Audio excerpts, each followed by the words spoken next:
You're listening to Castle Talk Radio. We're live on the airwaves with Becca and Jessica. Choosing your Disneyland hotel is a big decision, and that's why we have a free Disneyland Area Hotel Guide for you with our top picks. It's available by visiting castletalkradio.com and clicking on freebies, or you can get the link down in the show notes. Now let's jump into this week's episode. Choosing a hotel to stay at when you're going to Disneyland is a huge deal. Next to the tickets, it's probably your most expensive cost. And there are so many options.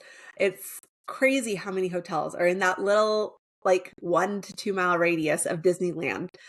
I want to help our listeners and our viewers out by giving them our favorites. And so what I thought we could do today is I'd pick some different categories, and then we would each name one of our favorite hotels in that category. I love it. And I could talk about hotels a very long time. So let's see what we can accomplish in this short podcast.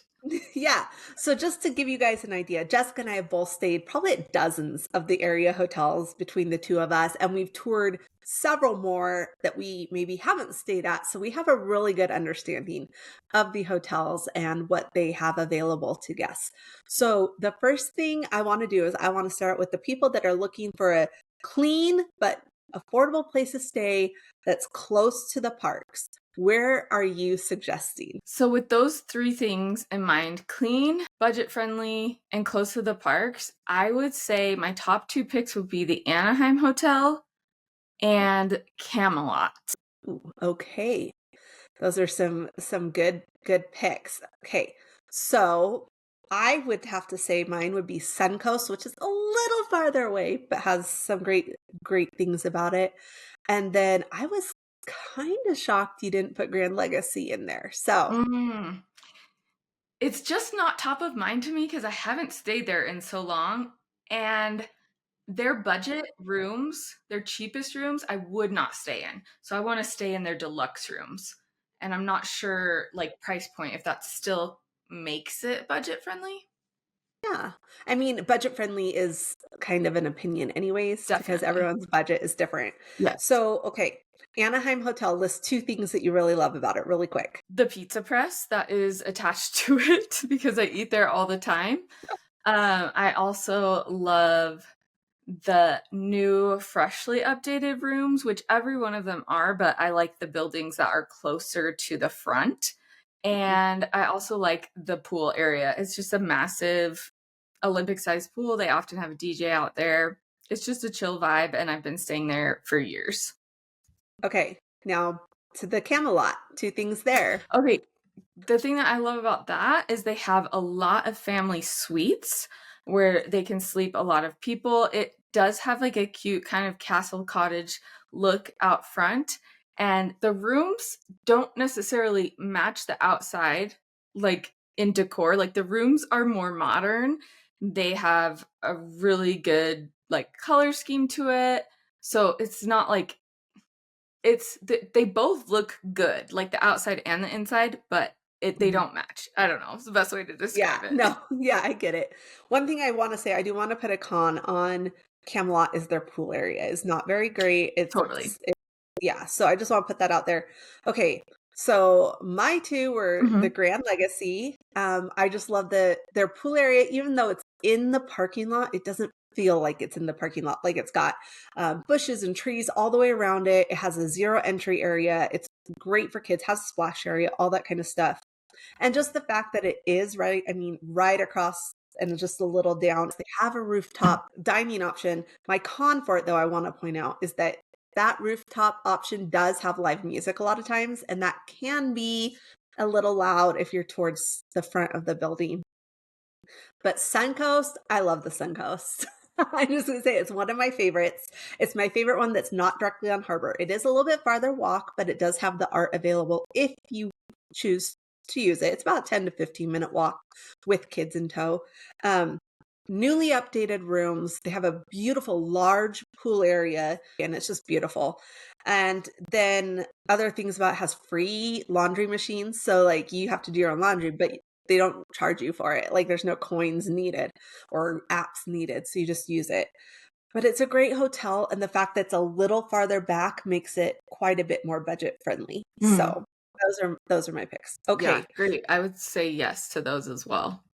All right. So you mentioned Camelot having family suites. So now let's do that as our next category. Those that can sleep at least 6, have rooms that can sleep at least 6 in a room. So what are your top 2 picks for someone that they want it clean? They want at least to be able to have 6 people in a room. Okay, so absolutely clean hotels, like we wouldn't even mention ones that aren't. But Yeah, yes, like that we're, is we're, an we're talking obvious like, criteria. So we do yeah. say that, but we wouldn't mention otherwise. I would say a courtyard theme park entrance, hands down, so easy, top pick for so many different reasons. But also just to throw another one in there is the Cambria, which is farther away and you do need transportation, but those are massive suites for large families. Yeah, and I think both of those will make one of the other categories I'm going to mention. One thing I do love about the Cambria, so I want to disclose Jessica and I both have a working relationship with the Courtyard Anaheim theme park entrance, but we both love the hotel anyways. That's actually how we got a relationship with them. But Cambria, one thing I love is that the family suites have a more full size, it's not a full size, it's like apartment size, a little bit smaller than a full size fridge in them. So you do have that freezer area. They don't have like a kitchen in them, but they do have that. And that's really great. And it has free breakfast, which is big for if you have a big family to have free breakfast, is really huge. So I do like that. And they have grills that you can use if you want to go out and grill your own food. And they do have a restaurant on site as well. So and in their parking lot, there's tons. They're serviced by the Art, or you can also walk to the Toy Story lot to get on the shuttles there, which I've done both of those. So it's a really great option. I will say my 2 that I think I'm going to put into this is I am going to put the Homewood Suites Convention Center and the Residence Inn Convention Center. And I probably could have done this. I should have done a category of those with full-size kitchens because they would fall in this as well. But I love both of those. Residence Inn, fairly new or newly redone. I'm not sure which, but it has beautiful rooms, full-size kitchens. You can have groceries delivered. They charge you for the groceries. They don't charge you for the delivery. So that's great. And then I can't remember the name of it, but when I stayed there in, what was it, February, I think, they mentioned that there is a company they suggest that goes around and gets food from all different restaurants, but they're on these little scooters so they can get around faster. And it like serves all these different types of food. I'm going to have to look that up and get it in the show notes. Like I'll email them and ask them. So that one was great. That. Oh, yeah. It's walking distance, but again, about 10 to 15 minutes. I stayed at the Suncoast one time when you stayed at Residence Inn and we met, remember that time when we were walking. The other one, Homewood Suites Convention Center, I love that one because it has the family suites. Again, you have like a separate room to the living room. It has a king bed with a trundle and a bunk. So you have 3 twin beds in there and then a pull-out sofa. Has the full-size kitchen, again, has the grills, has a decent pool area, has an arcade for teens and tweens if you want to let them go play. Also has free breakfast. And once a week, they serve a light like appetizer, but it could kind of be dinner. And the big plus for it though, is that is literally right next door to the Toy Story lot. And you can walk over and hop on those shuttles for free, even if you aren't parking there. So it's a great option. So those are my 2 in that category. So convenient. I love it. You hit on so many good things and different amenities that people are looking for. Yeah. Okay. So my next one is for those that want to splurge, and that is the 4 Diamond or really close. I mean, we have the 4 Diamonds, which are the Westin, the JW Marriott, the Viv, the Grand, and the Disneyland Hotel. But there are some others that are kind of like up there probably that I can't think of right now. But which, and since there's so few, we're going to just say which is your top one. So if I'm looking for a splurge that is also like a couple's getaway, I want the JW Marriott. If I am looking to be closer to the parks and I want a 4 Diamond off property, probably the Westin. but I'm a property gal, so I'm going to spend my extra money on property, and I'm going to usually choose the Disneyland Hotel or the Grand Californian.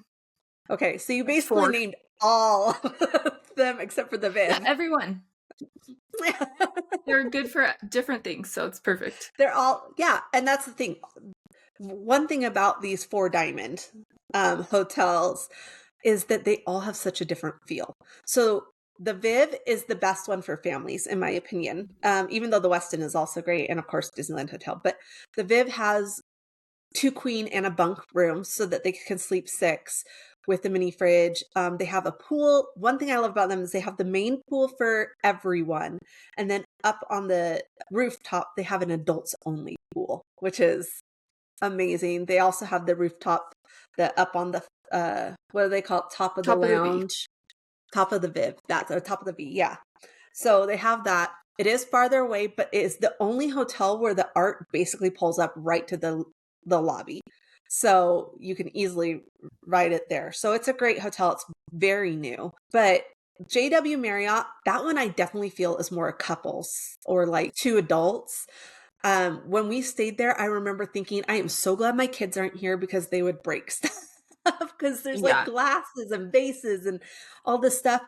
But you have to tell about the one downside of the JW Marriott, because we were all staying there and we'd had a long day of hotel tours and things, and we wanted to go hang out in the hot tub. What is the problem there, Jessica? There's no hot tub. I don't even know how you get 4 diamond accreditation without having a hot tub, but if you have a scale in the bathroom, that works towards your accreditation. And when I asked them, is there a hot tub? They said, no, but there's a big tub, soaker tub in your room. And I said, well, I'm not going to invite my friends over to that. Yeah. And the tubs are huge. Don't get They me are wrong. huge. They're like 8 feet long or something, and they're super deep. In fact, they're so deep you have to be really careful getting out of them because you might hurt yourself. But yeah, it doesn't have a hot tub. The Westin is kind of like the middle ground. Like it could be for families. It could be for a couple's trip. It could work for anything, in my opinion. And then, of course, you have the Disneyland Hotel and the Grand, which we've talked about in other episodes. So you might have to go back and find that. Okay, Jessica, I saved this one for last because it's summer and it's hot. So the hotels with the best pool areas. I'm probably going to say Disneyland Hotel. Okay, that works. Hey, do it. And get a cabana if you have the funds. It's just amazing when you can get the cabana because you have your own secluded space. It's shaded. You don't have to worry about finding a seat. There's multiple pools. There's slides. There's also the pool and splash area at the villas that's shared with the Disneyland Hotel. What's yours? Yeah. Mine is going to be the Courtyard Anaheim theme park entrance. Of course, Surfside Water Park. I love it. But as far as on-site, I just wanted to comment really quick. I 100% would do the Disneyland Hotel over the Grand for their poolside. Like it's a different feel, I think, at the 2 different hotels. But if you're with your family, definitely the Disneyland Hotel because of the fact that they have the monorail slides, all that kind of stuff. You have Trader Sam's in that area. So yeah, I think that if I was just me and my husband, I have to say lounging on those very comfortable chairs that they have, all of the chairs are comfortable at the Grands. They're all nice and thick pads, whereas the other hotels, it doesn't feel that way, like they're that good. But mine is the Courtyard Anaheim theme park entrance just because it has that water park. And then I put Cambria at a close second for offsite because it does have 2 water slides. It doesn't have as many like other like slides and stuff, just has the 2 big ones. It does have a huge hot tub though. I will say that Cambria's hot tub is huge. You're gonna fit like you think your it's a friends pool in there. Yeah, you think it's a pool. You're like, oh, is this the wading pool? And you're like, you step and you're like, oh my gosh, it's the hot tub. And so they're both great. Of course, Courtyard has my heart just because it also is right across the street from Disneyland. But Cambria is great too. And sometimes Cambria does movies at the pool, which is kind of fun too. One thing I did want to mention too, Cambria and Courtyard, the difference between them is as far as their water park. At the Courtyard, any guest, no matter how you book, has access to the water park. At Cambria, normally only guests who book a family suite have water park access. However, if you book through our partners at Getaway Today, and you can do that by going to getawaytoday.com/castletalk, you'll get our exclusive Disneyland ticket deals and all that kind of stuff. But they also have worked out a deal that even if you book a standard room, which is like a 2-queen room, normal hotel room through them, you'll get that access. Otherwise, if you book through the hotel directly or a third-party site, I think it's like $100 a night to add on the water park access.